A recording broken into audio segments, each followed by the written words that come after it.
Mujer rica vio a su jardinero hacer algo imposible y quedó boquiabierta. Elena Martínez ajustó sus perlas de cultivo mientras observaba desde la ventana de su mansión de 3 pisos. Como cada mañana de los últimos 5 años, su jardinero Miguel trabajaba en el extenso jardín que rodeaba su propiedad en las colinas de Monterrey. Pero esta vez algo era diferente. Completamente diferente. Miguel se encontraba en el centro del jardín, rodeado de plantas marchitas que llevaban semanas agonizando debido a la sequía más severa que había azotado la región en décadas. Elena había gastado miles de pesos en sistemas de riego automatizados, fertilizantes importados y consultas con expertos en jardinería, pero nada había funcionado. Sus preciadas rosas francesas, sus orquídeas tailandesas y su colección de plantas exóticas estaban muriendo lentamente, convirtiéndose en una burla costosa de lo que una vez fue el jardín más hermoso del exclusivo fraccionamiento. Pero ahí estaba Miguel, de pie junto a un rosal que Elena había dado por perdido la semana anterior. Sus hojas estaban marrones, sus tallos secos como huesos blanqueados por el sol. Elena había ordenado que lo removieran, pero Miguel había suplicado una oportunidad más. «Señora Elena, déjeme intentarlo una vez más», había dicho con esa voz humilde que siempre usaba, esos ojos esperanzados que contrastaban con sus manos curtidas por años de trabajo bajo el sol implacable. Lo que Elena presenció a continuación desafió todo lo que creía saber sobre la realidad. Miguel extendió sus manos sobre la planta moribunda, cerrando los ojos como si estuviera rezando. Durante varios minutos, permaneció inmóvil, sus labios moviéndose silenciosamente. Elena estaba a punto de apartarse de la ventana, pensando que el pobre hombre finalmente había perdido la razón debido al estrés de ver morir su trabajo. Cuando sucedió, las hojas secas comenzaron a adquirir un tinte verdoso. Primero fue apenas perceptible, como si alguien hubiera aplicado la más sutil de las acuarelas. Luego, el cambio se aceleró. Las hojas se llenaron de vida, recuperando su color esmeralda vibrante.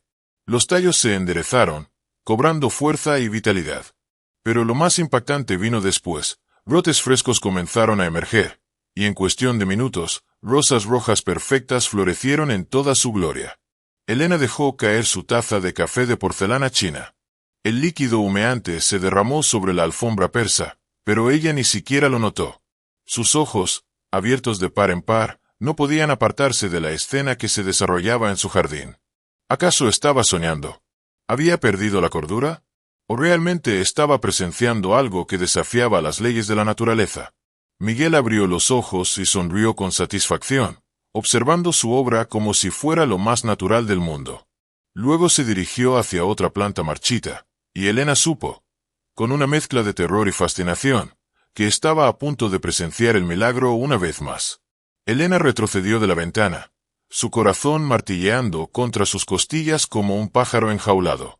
Sus manos temblaban incontrolablemente mientras intentaba procesar lo que acababa de presenciar. Durante 43 años de vida había sido una mujer práctica, una empresaria exitosa que había construido un imperio inmobiliario basado en lógica, números y realidades tangibles. No creía en milagros, supersticiones o fenómenos inexplicables. «Esto no puede estar pasando», murmuró para sí misma, presionando sus palmas contra sus sienes. Debe haber una explicación racional. Quizás Miguel aplicó algún fertilizante especial durante la noche, o tal vez instaló un sistema de riego oculto que yo no conozco. Pero incluso mientras formulaba estas explicaciones desesperadas, Elena sabía que ninguna tenía sentido. Había supervisado personalmente cada compra de suministros para el jardín, había revisado cada factura, había estado presente durante la instalación de cada sistema. Además, lo que había visto no era simplemente el resultado de agua y nutrientes, era una transformación que parecía ocurrir a nivel celular, una regeneración que contradecía todo lo que la ciencia moderna entendía sobre el crecimiento de las plantas. Se acercó nuevamente a la ventana, manteniéndose oculta detrás de las cortinas de seda francesa. Miguel había pasado a trabajar en un grupo de orquídeas que habían sido su orgullo y alegría hasta que la sequía las convirtió en esqueletos vegetales. Las había importado directamente de Tailandia a un costo de 50,000 pesos, y ahora eran solo tallos grises y hojas crujientes que se desmoronaban al menor contacto. Miguel repitió el mismo ritual. Extendió sus manos callosas sobre las plantas, cerró los ojos y permaneció inmóvil durante varios minutos. Elena observó cada detalle, cada microexpresión en el rostro del jardinero, buscando algún truco, alguna explicación oculta. Pero no encontró nada más que una serenidad profunda, una paz que irradiaba de él como calor de una chimenea en invierno. Y entonces ocurrió de nuevo. Las orquídeas cobraron vida ante sus ojos, sus pétalos desplegándose en una sinfonía de colores púrpuras y blancos, más hermosas de lo que jamás habían estado cuando las compró. Era como si Miguel hubiera despertado algo dormido en su interior, algo que había estado esperando pacientemente a ser llamado de vuelta a la vida. Elena sintió que sus piernas cedían y tuvo que apoyarse en el marco de la ventana. Su mente racional luchaba contra la evidencia de sus sentidos, creando una batalla interna que la dejaba mareada y desorientada. Había construido su vida entera sobre la certeza de que el mundo funcionaba según reglas predecibles, y ahora esas reglas se desmoronaban ante sus ojos como castillos de arena frente a la marea. «Necesito café», se dijo, aunque sabía que la cafeína no calmaría el terremoto que sacudía los cimientos de su realidad. «Necesito llamar a alguien». Pero, ¿a quién? ¿Al doctor para que revise mi cordura? ¿A un científico para que explique lo imposible? La verdad era que Elena se sentía completamente sola con este conocimiento abrumador, como si hubiera sido elegida para presenciar algo que cambiaría para siempre su comprensión del mundo. Elena no pudo contenerse más. Después de presenciar a Miguel revivir 6 plantas diferentes con el mismo ritual inexplicable, su necesidad de respuestas superó su incredulidad y su miedo. Se dirigió hacia la puerta trasera de la mansión, sus tacones de diseñador italiano repiqueteando contra el mármol pulido del vestíbulo. Sus manos sudorosas lucharon con el picaporte de bronce mientras su corazón latía tan fuerte que estaba segura de que Miguel podría escucharlo desde el jardín. El aire matutino golpeó su rostro como una bofetada fría, pero no la detuvo. Caminó con determinación hacia donde Miguel trabajaba ahora en su colección de plantas suculentas, que habían sido reducidas a cascarones marchitos por el implacable sol de verano. El jardinero la vio acercarse y se enderezó, limpiándose las manos en sus pantalones de trabajo desgastados. Su expresión era la misma de siempre, respetuosa, humilde, con esa sonrisa tímida que había llegado a conocer durante los 5 años que había trabajado para ella. «Buenos días, señora Elena», dijo Miguel, inclinando ligeramente la cabeza. «¿Todo está bien? Es temprano para que esté en el jardín». Elena se detuvo a 1 metro de distancia, estudiando su rostro en busca de alguna pista, algún indicio de que él sabía que había sido descubierto. Pero Miguel lucía completamente normal, como si acabara de terminar una mañana rutinaria de jardinería en lugar de realizar milagros que desafiaban las leyes de la física. «Miguel», comenzó Elena, su voz temblando ligeramente, «necesito que me expliques exactamente qué acabas de hacer con esas plantas». La confusión genuina se dibujó en el rostro curtido del jardinero. Sus cejas se fruncieron e inclinó la cabeza hacia un lado, como un perro tratando de entender un comando desconocido. «¿A qué se refiere, señora?» «Solo estaba trabajando en el jardín, como siempre, tratando de salvar lo que pueda de la sequía». «No me mientas, Miguel». La voz de Elena se volvió más firme, aunque por dentro se sentía como un castillo de naipes a punto de colapsar. «Te vi. Vi lo que hiciste con las rosas, con las orquídeas, con todas esas plantas. Las trajiste de vuelta de la muerte con solo tocarlas». Miguel retrocedió un paso, y por primera vez en 5 años, Elena vio algo diferente en sus ojos. No era miedo exactamente, sino más bien una tristeza profunda, como si hubiera estado esperando este momento y lo hubiera estado temiendo al mismo tiempo. «Señora Elena, creo que tal vez el calor la está afectando. ¿Por qué no regresa adentro? Le prepararé un té de hierbas que la calmará». «No necesito que me calmen». La voz de Elena se elevó, cargada de frustración y desesperación. «Necesito que me expliques cómo es posible que una planta completamente muerta cobre vida en tus manos. Esto no es normal, Miguel. Esto es imposible». El silencio que siguió fue tan espeso que Elena podía sentirlo presionando contra su piel.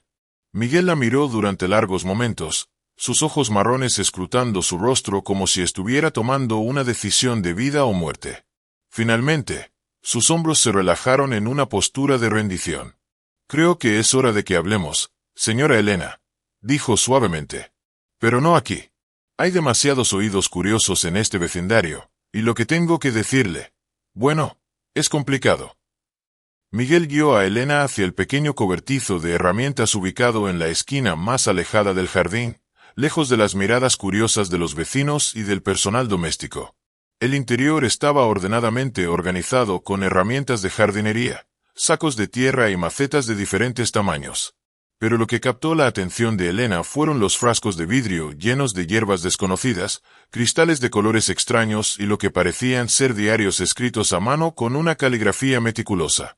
«Siéntese, por favor», dijo Miguel, señalando hacia una vieja silla de madera.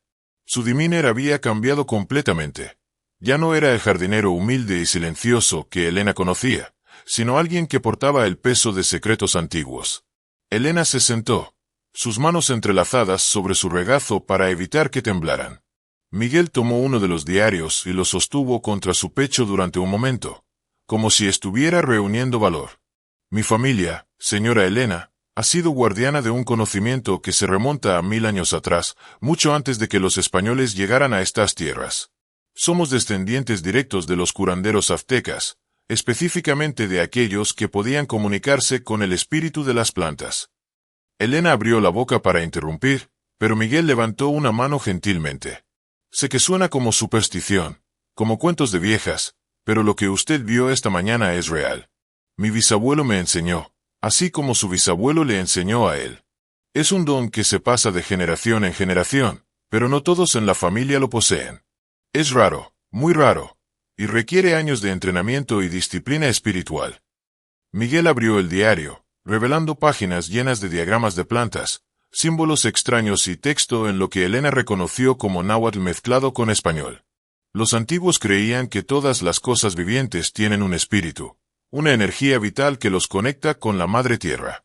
Cuando una planta está enferma o muriendo, su espíritu se retira, se esconde en las raíces esperando condiciones mejores. Lo que yo hago no es magia, señora Elena. Es comunicación. Hablo con el espíritu de la planta, le doy esperanza, le muestro que es seguro regresar. Elena sintió como si el mundo se hubiera inclinado sobre su eje. Pero eso es imposible, Miguel. La ciencia ha demostrado que... ¿Que la ciencia ha demostrado que? Miguel la interrumpió suavemente. ¿Qué conocemos todos sobre el mundo? ¿Que hemos descubierto todos los misterios del universo? Su ciencia moderna apenas tiene unos pocos cientos de años, señora Elena. Mi familia ha estado practicando este conocimiento por milenios. Miguel se acercó a uno de los frascos y extrajo lo que parecía ser una semilla seca y arrugada. «Mire esto», dijo, colocando la semilla en la palma de su mano. «Esta semilla tiene más de 100 años. Fue pasada de mi bisabuelo a mi abuelo, de mi abuelo a mi padre, y de mi padre a mí. Según su ciencia, debería estar completamente muerta».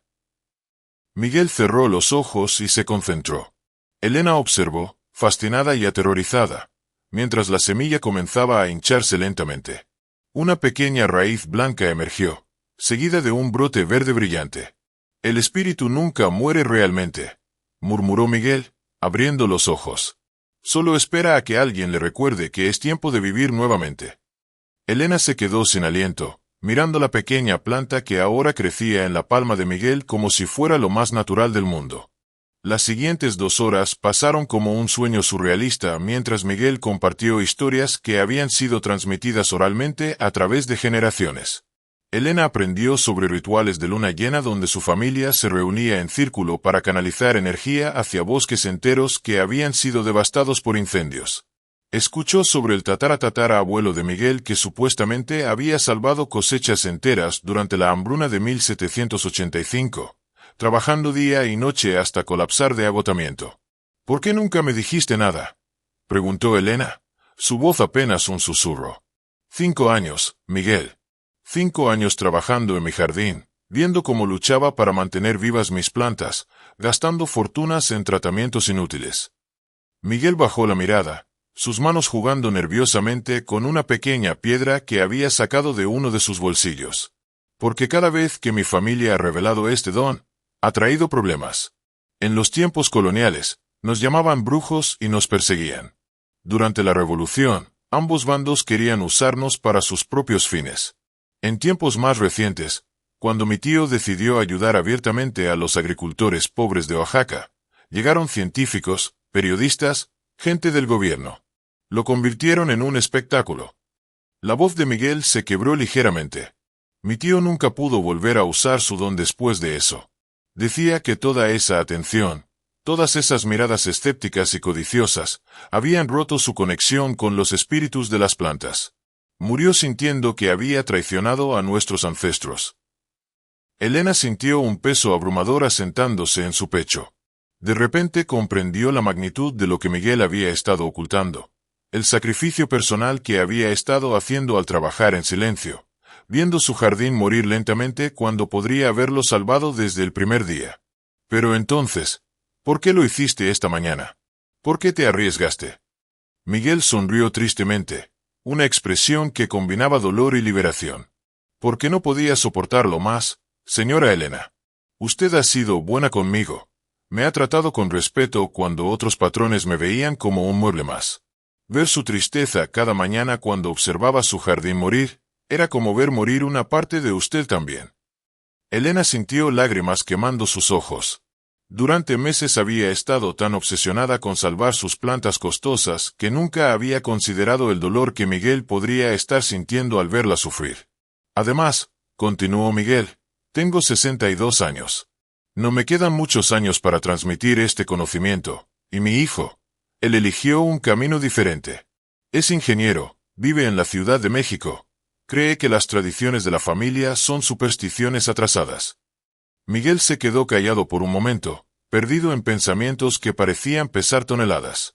Pensé que tal vez, si alguien como usted, alguien educada y respetada, pudiera ser testigo de lo que podemos hacer, tal vez podríamos encontrar una manera de preservar este conocimiento sin que se convierta en un circo mediático.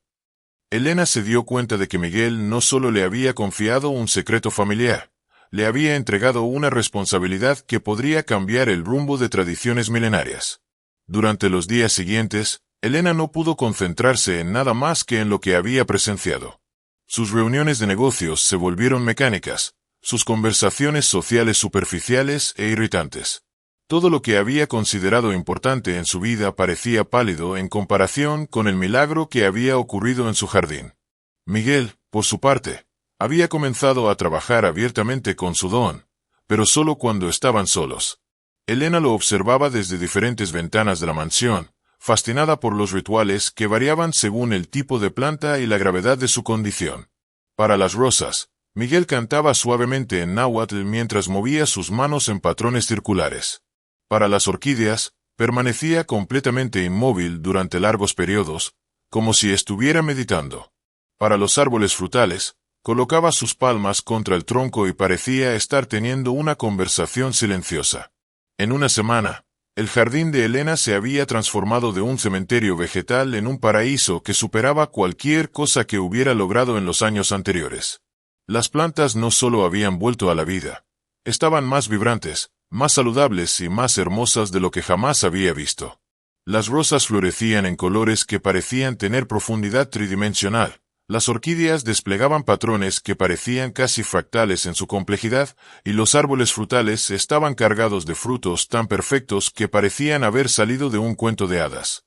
Los vecinos comenzaron a hacer comentarios.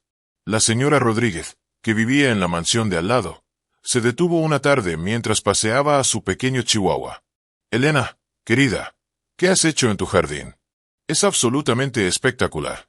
Parece que hubieras contratado a un mago en lugar de un jardinero. Elena sonrió nerviosamente, buscando las palabras adecuadas.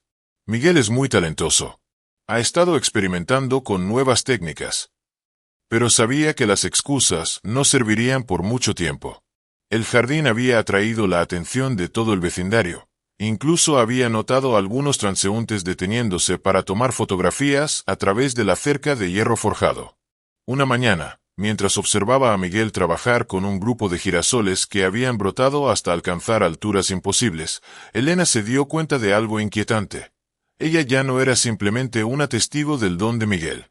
Se había convertido en su protectora, en la guardiana de su secreto. y con esa realización llegó una ansiedad que no había experimentado antes. ¿Qué pasaría si alguien más descubría la verdad? ¿Qué pasaría si Miguel tenía razón y la atención del mundo exterior destruiría su conexión con las plantas? ¿Y qué pasaría si ella, Elena Martínez, la mujer práctica que no creía en milagros, ahora tenía la responsabilidad de preservar algo que era más valioso que todo el dinero que había ganado en su vida? Esa noche, Elena se quedó despierta hasta muy tarde, mirando su jardín iluminado por la luna y preguntándose cómo su vida ordenada y predecible había dado un giro tan dramático en tan poco tiempo. 3 semanas después del descubrimiento inicial, Elena se enfrentaba a decisiones que jamás había imaginado tener que tomar. Su jardín se había convertido en la atracción no oficial del vecindario exclusivo donde vivía, y las preguntas de amigos, vecinos y conocidos se estaban volviendo cada vez más insistentes y específicas. Durante una cena en el club de campo, su amiga Patricia, esposa de un magnate de la industria automotriz, la acorraló junto a la barra de champán. «Elena, querida, debes decirme el nombre del fertilizante que estás usando. Mi jardinero ha gastado una fortuna tratando de salvar mi colección de azaleas, y nada funciona. Pero tu jardín parece el Edén personificado». Elena titubeó, girando la copa de champán en sus manos, mientras buscaba una respuesta que no fuera completamente falsa. Es complicado, Patricia. Miguel usa técnicas muy específicas que ha desarrollado durante años. Entonces déjame contratarlo para consultoría. Pagaré lo que sea necesario. No creo que eso sea posible, respondió Elena rápidamente, demasiado rápidamente. Patricia levantó una ceja perfectamente depilada. ¿Por qué no? ¿Acaso tienes algún contrato de exclusividad con él? Elena, no seas egoísta. Si conoces algún secreto revolucionario de jardinería, tienes la obligación moral de compartirlo. Especialmente considerando la crisis ambiental que estamos enfrentando. Esas palabras se clavaron en el corazón de Elena como dagas afiladas. Tenía razón Patricia. Era moralmente correcto mantener en secreto algo que podría ayudar a combatir la sequía y la desertificación. ¿Pero qué hay del derecho de Miguel a mantener privadas las tradiciones de su familia? ¿Y qué hay de su advertencia sobre las consecuencias de la exposición pública? Esa noche, Elena llamó a Miguel a su casa por primera vez en 5 años. Su voz sonaba cansada cuando respondió el teléfono. «Miguel, necesito hablar contigo sobre algo importante. ¿Podrías venir mañana temprano? Antes de que empieces a trabajar en el jardín». «Por supuesto, señora Elena. ¿Hay algún problema?» Elena miró por la ventana hacia su jardín resplandeciente bajo las luces de seguridad. «Es complicado, Miguel. Muy complicado». Al día siguiente, Elena le contó a Miguel sobre la conversación con Patricia y las docenas de preguntas similares que había estado recibiendo. También le habló sobre algo que había estado investigando en Internet durante noches de insomnio: la magnitud de la crisis agrícola global, las millones de personas que morían de hambre cada año, los ecosistemas que se desplomaban debido al cambio climático. «Miguel», dijo finalmente, «¿y si Patricia tiene razón? ¿Y si tenemos la obligación moral de compartir tu don con el mundo? Piensa en todo el bien que podrías hacer». Miguel permaneció en silencio durante largos minutos, sus ojos fijos en el suelo del cobertizo. «Señora Elena», dijo finalmente, «cuando era niño, mi abuelo me contó sobre un antepasado que pensó exactamente lo mismo. Durante la gran hambruna de principios del siglo XX, decidió usar su don abiertamente para salvar las cosechas de pueblos enteros. Los resultados fueron maravillosos, por un tiempo». Miguel levantó la mirada, y Elena vio dolor ancestral en sus ojos. Pero la atención llegó. Primero fueron los agradecidos. Luego los científicos. Después el gobierno. Luego los extranjeros. Y finalmente, aquellos que querían controlar y monetizar su poder. Mi antepasado terminó siendo forzado a trabajar como esclavo, usado como una herramienta hasta que su espíritu se quebró y perdió su conexión para siempre. Elena sintió un escalofrío recorrer su espina dorsal. «Pero Miguel, eso fue hace un siglo. Las cosas son diferentes ahora». Miguel la miró con una sonrisa triste que contenía la sabiduría de generaciones. «En verdad lo son, señora Elena». Como si el universo hubiera estado escuchando sus conversaciones, La situación de Elena se complicó exponencialmente cuando recibió una llamada inesperada de Dr. Ricardo Vanguarde, un botánico renombrado de la Universidad Autónoma de Nuevo León. Aparentemente, las fotografías que los vecinos habían estado tomando de su jardín habían circulado en las redes sociales, y varias habían llegado a grupos académicos especializados en horticultura. Señora Martínez, dijo el doctor Vanguarde con voz entusiasta, he estado estudiando las imágenes de su jardín, y debo admitir que estoy completamente perplejo. Los especímenes que veo en las fotografías muestran características de crecimiento y vitalidad que desafían todo lo que sabemos sobre botánica en condiciones de sequía extrema. Elena sintió que su garganta se secaba mientras sujetaba el teléfono con manos temblorosas. Doctor Vanguarde, no estoy segura de entender a qué se refiere. Por favor, no me malentienda. No la estoy acusando de nada irregular.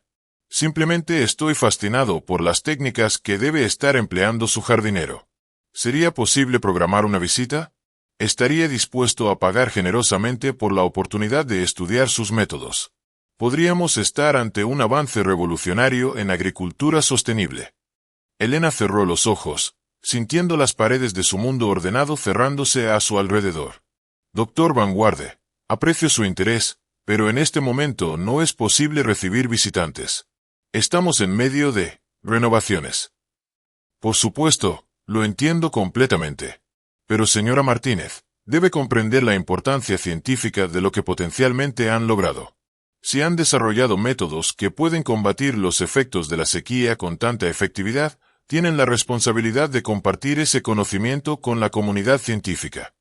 Después de colgar, Elena se encontró a sí misma en la extraña posición de mentir y esquivar preguntas por primera vez en su vida adulta. Durante los días siguientes, recibió llamadas de periodistas agrícolas, representantes de compañías de fertilizantes, e incluso un funcionario del gobierno estatal interesado en programas de conservación del agua. Cada conversación se sentía como caminar sobre una cuerda floja, sobre un abismo. Elena descubrió que era terriblemente mala para la desinformación. Su voz se volvía tensa, sus explicaciones sonaban ensayadas y poco convincentes. Peor aún, comenzó a sentir que estaba traicionando sus propios principios morales.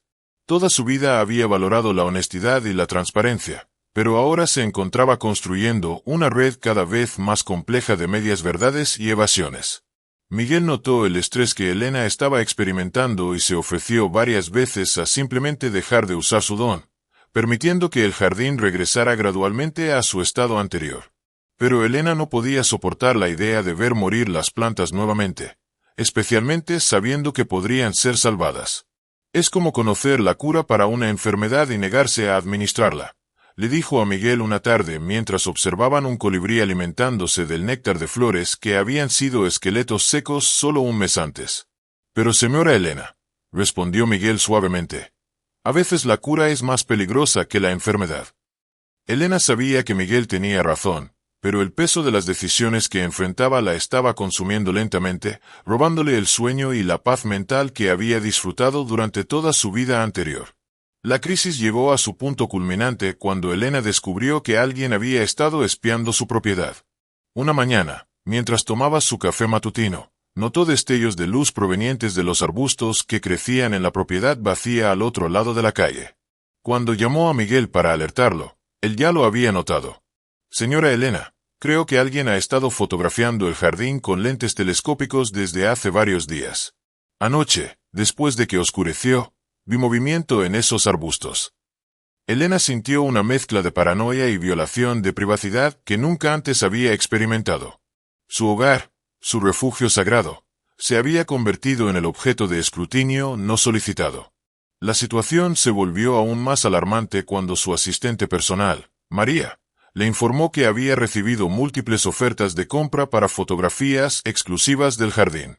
Señora Elena, dijo María nerviosamente, un hombre de una revista de jardinería me ofreció 50,000 pesos por permitirle tomar fotografías profesionales del jardín.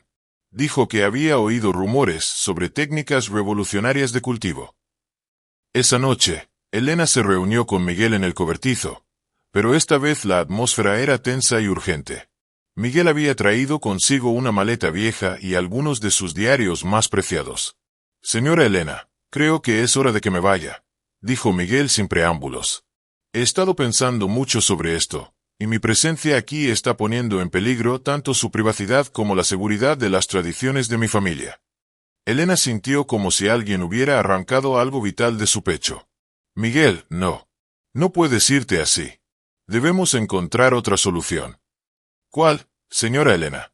Cada día que pasa, más gente se interesa. Pronto llegará alguien con suficiente poder o recursos para forzar respuestas que ninguno de nosotros queremos dar. Miguel abrió uno de sus diarios y le mostró una página que contenía un mapa dibujado a mano. Tengo un primo en una comunidad remota en las montañas de Oaxaca. Allí puedo trabajar en paz, ayudar a la gente local con sus cultivos de subsistencia. Será una vida simple, pero honesta. Elena estudió el mapa, sintiendo que se enfrentaba a la decisión más importante de su vida. Podía dejar que Miguel se fuera, protegiendo así su secreto pero perdiendo para siempre la oportunidad de presenciar maravillas que desafiaban la comprensión humana. O podía luchar por encontrar una manera de mantenerlo cerca, arriesgando la exposición que podría destruir todo lo que él había estado protegiendo. Miguel, dijo finalmente, ¿qué pasaría si encontráramos una manera de documentar tu conocimiento sin exponerte públicamente? ¿Qué pasaría si pudiéramos preservar las tradiciones de tu familia para futuras generaciones sin convertirte en un espectáculo? Miguel la miró con curiosidad cautelosa. ¿Qué tiene en mente, señora Elena? Elena respiró profundamente, sintiendo que estaba a punto de cruzar un punto de no retorno en su vida. Tengo contactos, Miguel. Gente poderosa que puede mantener secretos. Científicos discretos que valoran el conocimiento por encima del reconocimiento público. ¿Qué pasaría si pudiéramos crear una fundación privada? Algo que pudiera estudiar y preservar tu conocimiento sin exponerlo al mundo.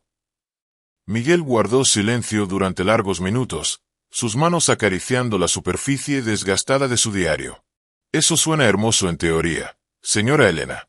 Pero una vez que el conocimiento está documentado, una vez que sale de la tradición oral de mi familia, ya no podemos controlarlo. Pero Miguel, argumentó Elena, tu hijo no quiere aprender. ¿Qué pasará con todo este conocimiento cuando ya no estés aquí para transmitirlo? Era una pregunta brutal, pero necesaria. Miguel había admitido que no tenía herederos interesados en continuar la tradición familiar. Tal vez, dijo Miguel lentamente, sea tiempo de que las tradiciones de mi familia evolucionen. Tal vez sea tiempo de confiar en alguien fuera de nuestra sangre. Durante las siguientes 2 semanas, Elena trabajó discretamente en la implementación de un plan que había estado gestándose en su mente desde su conversación crucial con Miguel. Utilizando sus extensas conexiones en el mundo de los negocios y la academia, comenzó a contactar personas específicas que había conocido a lo largo de los años, individuos que valoraban la discreción tanto como el conocimiento, que entendían que algunas cosas preciosas debían ser protegidas del escrutinio público. El primero fue Dr. Alejandro Mendoza, un etnobotánico retirado que había pasado décadas estudiando las tradiciones medicinales indígenas de México. Elena lo había conocido en una gala benéfica años atrás, y recordaba vívidamente su pasión por preservar el conocimiento ancestral que se estaba perdiendo debido a la modernización forzada de las comunidades rurales. Doctor Mendoza, dijo Elena durante una llamada cuidadosamente orquestada, tengo una situación única que podría interesarle. Involucra conocimiento tradicional sobre el cuidado de plantas que podría ser de valor incalculable, pero requiere la máxima discreción. La respuesta del doctor Mendoza fue inmediata y entusiasta. Señora Martínez, he pasado mi carrera entera documentando exactamente este tipo de conocimiento. Si me está ofreciendo la oportunidad de trabajar con un portador auténtico de tradiciones botánicas ancestrales, puede contar con mi completa confidencialidad y profesionalismo. El siguiente fue Roberto Alvarado, un abogado especializado en derechos de propiedad intelectual indígena, alguien que Elena había conocido a través de sus actividades filantrópicas con comunidades rurales. Roberto había dedicado su carrera a proteger el conocimiento tradicional de la explotación comercial. Necesito establecer una estructura legal que proteja tanto al portador del conocimiento como a la información en sí misma, explicó Elena durante una reunión privada en un café discreto del centro de Monterrey. Algo que garantice que esta sabiduría nunca pueda ser patentada o comercializada sin el consentimiento explícito de la familia que la origina. Roberto se inclinó hacia adelante, sus ojos brillando con interés profesional. ¿Estamos hablando de establecer un fideicomiso cultural? Puedo crear una estructura que otorgue derechos perpetuos a la familia, mientras permite la investigación y documentación controlada. Es complejo, pero definitivamente factible. El tercer miembro del equipo fue la doctora Carmen Vázquez, una documentalista antropológica que había ganado reconocimiento internacional por su trabajo preservando tradiciones orales en comunidades indígenas de América Central. Elena la había visto hablar en una conferencia sobre patrimonio cultural inmaterial. Doctora Vázquez, dijo Elena durante una videollamada, estoy buscando a alguien que pueda documentar conocimiento tradicional de una manera que honre su origen y proteja su integridad. Alguien que entienda que no toda preservación cultural debe ser pública. Señora Martínez, respondió la doctora Vázquez, mi trabajo se basa precisamente en ese principio. Creo firmemente que las comunidades deben mantener control sobre cómo su conocimiento es compartido y utilizado. Sería un honor trabajar en un proyecto que respete esos valores. Cuando Elena finalmente presentó este equipo a Miguel, pudo ver la lucha interna reflejada en su rostro. Durante una hora completa, Miguel hizo preguntas detalladas sobre cada persona, sus antecedentes, sus motivaciones, sus trabajos previos. Elena había preparado meticulosamente las respuestas, incluyendo ejemplos específicos de cómo cada uno había demostrado integridad y respeto por las tradiciones indígenas. Señora Elena, dijo Miguel finalmente, usted está pidiendo que confíe en extraños con algo que mi familia ha guardado celosamente durante 1000 años. No, Miguel, respondió Elena suavemente. Te estoy pidiendo que confíes en mí. Yo he seleccionado a estas personas, yo respondo por ellas, y yo asumo la responsabilidad completa por cualquier consecuencia. Miguel miró hacia su jardín transformado, donde las plantas florecían con una vitalidad que parecía sobrenatural bajo la luz dorada del atardecer. Si acepto esto, dijo lentamente, no hay vuelta atrás. Una vez que este conocimiento sea documentado, existirá fuera de mi control directo para siempre. Elena asintió solemnemente. Lo entiendo completamente, Miguel. Y por eso necesito que sepas que, sin importar lo que decidas, yo protegeré tu secreto hasta mi último aliento. 3 semanas después, el cobertizo de herramientas de Elena había sido transformado en un laboratorio de documentación cultural.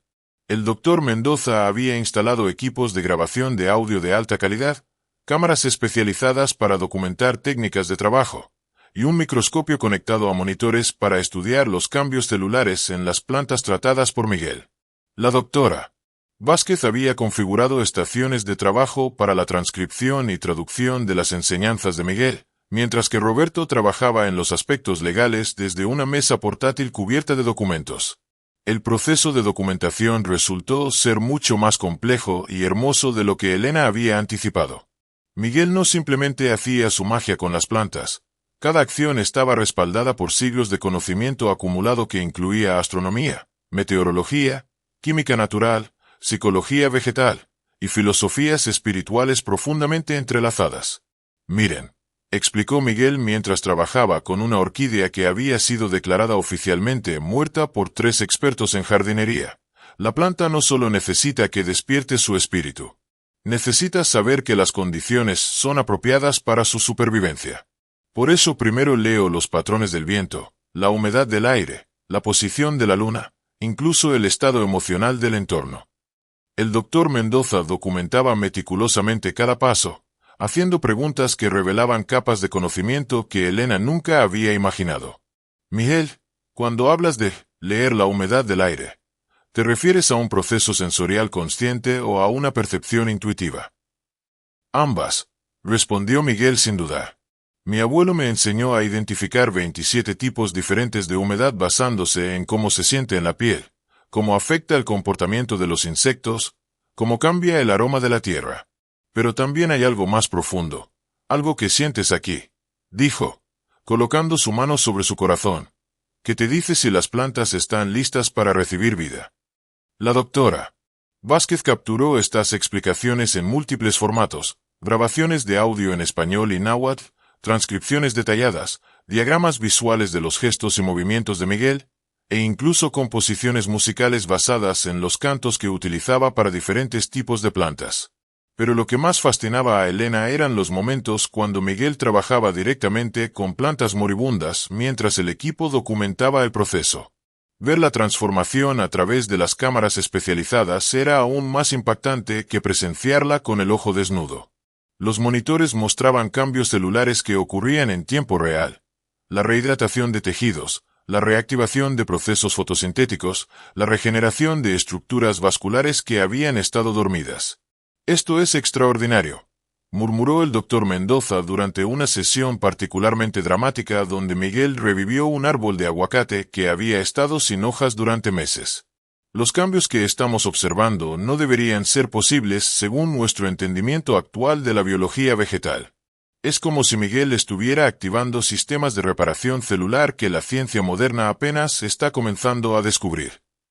Elena se encontró dividida entre la fascinación científica y una creciente ansiedad sobre las implicaciones de lo que estaban documentando. Cada día de grabación hacía más evidente que Miguel poseía conocimientos que podrían revolucionar la agricultura mundial, la medicina botánica y la conservación ambiental. Pero también hacía más claro que este conocimiento era demasiado poderoso para ser liberado sin controles extremadamente cuidadosos. «Roberto», preguntó Elena una tarde después de presenciar a Miguel revivir un jardín entero de vegetales que habían sido devastados por una plaga de insectos. «¿Qué tan sólida es la protección legal que estamos construyendo?» Roberto levantó la mirada de sus documentos, su expresión seria. «Elena, te voy a ser honesto. Estamos en territorio legal completamente inexplorado. No hay precedentes para proteger conocimiento como este. Estamos esencialmente creando un nuevo tipo de propiedad intelectual basada en tradiciones orales ancestrales». La magnitud de la responsabilidad que Elena había asumido comenzaba a cristalizarse de maneras que la mantenían despierta por las noches. 6 meses después del descubrimiento inicial que había cambiado su vida para siempre, Elena se encontraba en una posición que nunca habría imaginado posible. El proyecto de documentación había generado más de 200 horas de grabaciones, miles de páginas de transcripciones, y una comprensión completamente nueva de lo que significa ser guardiana de conocimiento ancestral. Miguel había decidido quedarse, pero bajo términos completamente nuevos. Ya no era simplemente su jardinero. Se había convertido en el maestro residente de una fundación privada que Elena había establecido específicamente para preservar y proteger tradiciones botánicas indígenas. La Fundación Corazón Verde, como la habían nombrado, operaba desde una propiedad que Elena había comprado en las afueras de Monterrey, lejos de miradas curiosas pero accesible para investigadores serios y estudiantes comprometidos. El doctor Mendoza había aceptado la posición de director científico, la doctora Vázquez se había convertido en la directora de preservación cultural, y Roberto manejaba todos los aspectos legales como consejero general. Pero lo más sorprendente para Elena fue descubrir que ella misma había encontrado una nueva pasión y propósito que eclipsaba completamente su anterior obsesión con los negocios inmobiliarios. «Señora Elena», dijo Miguel una mañana mientras trabajaban juntos en el jardín educativo de la fundación, ¿se da cuenta de que usted también está desarrollando sensibilidad hacia las plantas? Elena se detuvo en medio de trasplantar una pequeña hierba medicinal que Miguel le había enseñado a reconocer. «¿A qué te refieres?» Miguel sonrió, esa expresión cálida y sabia que Elena había llegado a valorar más que cualquier bien material que hubiera poseído. La manera en que maneja esa planta, cómo ajusta automáticamente la presión de sus dedos según la resistencia que siente, cómo inconscientemente posiciona la maceta para capturar la mejor luz. Estos no son movimientos aprendidos intelectualmente, señora Elena. Son respuestas intuitivas. Elena miró sus manos, notando por primera vez que efectivamente parecía estar respondiendo a señales que no podía identificar conscientemente. Durante los meses de trabajar estrechamente con Miguel, había absorbido más que conocimiento técnico, había desarrollado una conexión con el mundo vegetal que nunca había creído posible. ¿Es posible que yo también pueda aprender? El don completo es muy raro, interrumpió Miguel gentilmente, y generalmente se manifiesta en la infancia. Pero la sensibilidad, la habilidad de comunicarse con las plantas a un nivel básico, eso puede desarrollarse a cualquier edad si el corazón está verdaderamente abierto. Esa revelación marcó el comienzo de una nueva fase en la relación entre Elena y Miguel. Él comenzó a enseñarle técnicas básicas, como escuchar el pulso de una planta colocando las manos cerca de sus hojas, cómo identificar plantas enfermas por cambios sutiles en su aroma, cómo determinar el momento óptimo para trasplantar o podar basándose en ciclos lunares y patrones climáticos. Elena descubrió que tenía una aptitud natural para este tipo de trabajo, aunque sus habilidades eran modestas comparadas con el don extraordinario de Miguel. Aún así, poder sentir la diferencia entre una planta saludable y una en distrés, poder identificar que necesitaba una planta simplemente observándola cuidadosamente, se sentía como haber desarrollado un sentido completamente nuevo. Pero quizás el cambio más profundo en Elena fue filosófico y espiritual. La mujer que había construido su identidad alrededor de controlar, poseer y acumular había aprendido el valor de proteger, preservar y compartir sabiamente. Su relación con el dinero, el estatus y el poder social había sido fundamentalmente alterada por meses de trabajar con sus manos en la tierra, de presenciar milagros cotidianos que no podían comprarse o venderse. «Miguel», dijo Elena una tarde mientras observaban el atardecer desde el jardín de la fundación, «tengo que preguntarte algo que he estado pensando durante meses». «Por supuesto, señora Elena. ¿Crees que todo esto era destino? ¿Que de alguna manera estaba destinada a descubrir tu secreto y ayudar a preservarlo?» Miguel consideró la pregunta durante largos minutos, sus ojos perdidos en la danza de colores del cielo vespertino. «Creo», dijo finalmente, «que las plantas saben cuándo necesitan ser salvadas, y a veces eligen a las personas adecuadas para ayudarlas. Tal vez mi don no es solo comunicarme con los espíritus de las plantas, señora Elena. Tal vez también incluye reconocer a las personas cuyos corazones están listos para convertirse en sus protectores». Elena sintió lágrimas en sus ojos, no de tristeza sino de una gratitud tan profunda que no tenía palabras para expresarla. Su vida había sido completamente transformada por un momento de curiosidad matutina, y ahora se encontraba en el centro de algo mucho más grande e importante que cualquier cosa que hubiera logrado en sus 43 años anteriores. Mientras las primeras estrellas comenzaban a aparecer en el cielo oscurecido, Elena supo con certeza absoluta que, sin importar qué desafíos se enfrentaran en el futuro, había encontrado su verdadero propósito en la vida: ser guardiana de milagros que el mundo moderno había olvidado que eran posibles. La mujer rica que una vez había visto a su jardinero hacer algo imposible se había convertido en algo que nunca había planeado ser: una protectora de lo sagrado, una preservadora de lo maravilloso, y una estudiante eterna de misterios que trascienden la comprensión humana ordinaria.